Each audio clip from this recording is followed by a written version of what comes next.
about the Subi, A Subi. because I know that affected you badly. Yeah, that was full on. So it was me and Al, and we were on Melton Highway intersection with Calder Park Drive. And we're in the blue unmarked SS wagon.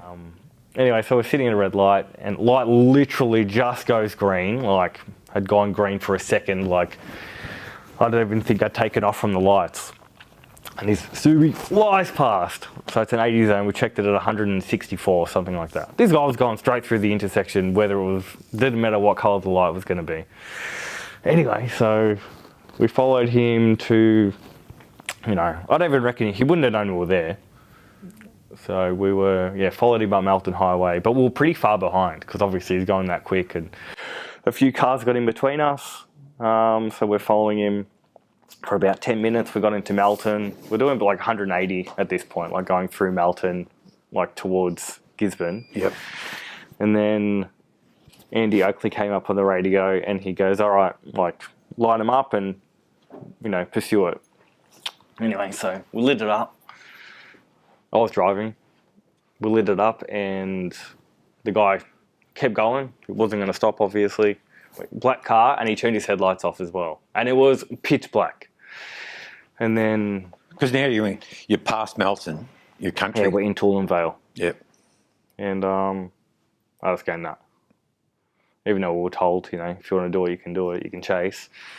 I just said, nah, it's not. No. The conditions were just no good. Anyway, I pulled over. I don't think Al was too happy with me for stopping, but, that's the decision that I made at the time. Yeah. And then, so we stopped, came over. I said, yeah, we stopped. He's kept going. We're just going to go and make sure he hasn't hit anyone. So then I take off again. And then I think it was 3 Ks up the road roughly. Just fucking carnage. Like the worst accident I've ever seen, ever.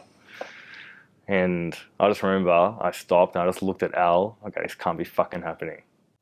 Like, so what had happened? Head on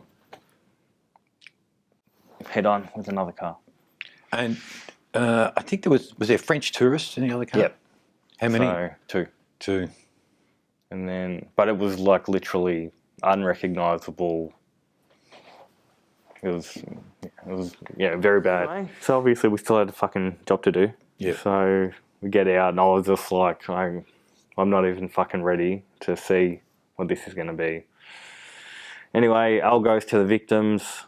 I went to the crook's car. He was like upside. The car had rolled. He was upside down, and didn't like. I thought he was dead, and he was like blood everywhere, just horrific. Looked very bad, and I don't know why, but I got my baton out of all things, and I poked him with my baton. Yep. And then, and then I felt his pulse and I could feel he was breathing. And I'm like, hey, can you hear me? Can you hear me? And then he started coughing. And he was like coughing up blood. I was like, fuck. Okay, he's upside down in the car. Something's happened and he's like bleeding inside or, I didn't know what was going on. And then you meant to leave him in the car, but I thought I could smell fuel as well. I was like, if it blows up, he's going to die. Yep. I had to reach in. I remember his legs were tangled behind the steering column, so I had to it was shit. I had to get in this car and untangle this guy. And then his hand was caught under the roof. And then a neighbour ran outside. He was helping me. And then we had to rock the car just to, get the roof to lift enough to get his hand down. And I remember we got it up, kicked out his hand, pulled him out of the car. He lived. And he went to jail. That was full on. And the other 2 copped it. One got it very bad. I think it was like pelvis down, just broken. Everything shattered, destroyed. He'll be permanently. I think you came with me, Jonesy, didn't you? Oh yeah, it was life-changing injury. He was in hospital for 9 months. How'd that affect you? I just didn't want to chase cars.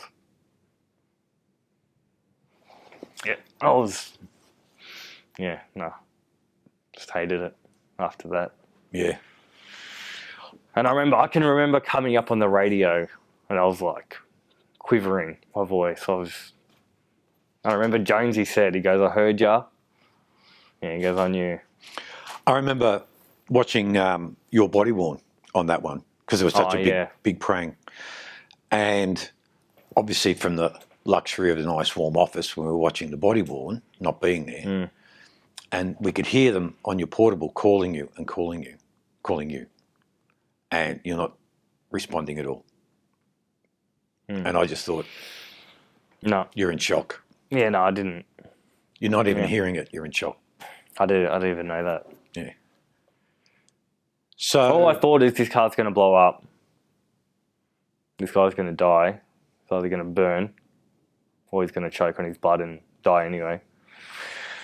Do you save the person? Do you want him to die? And I think I could have helped him. So I just did what I felt I had to do. And, you know, even though he did what he did.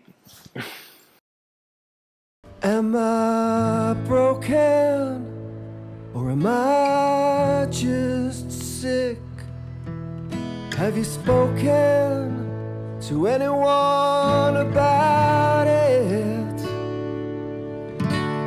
Lonely from the fighting. Are you broken?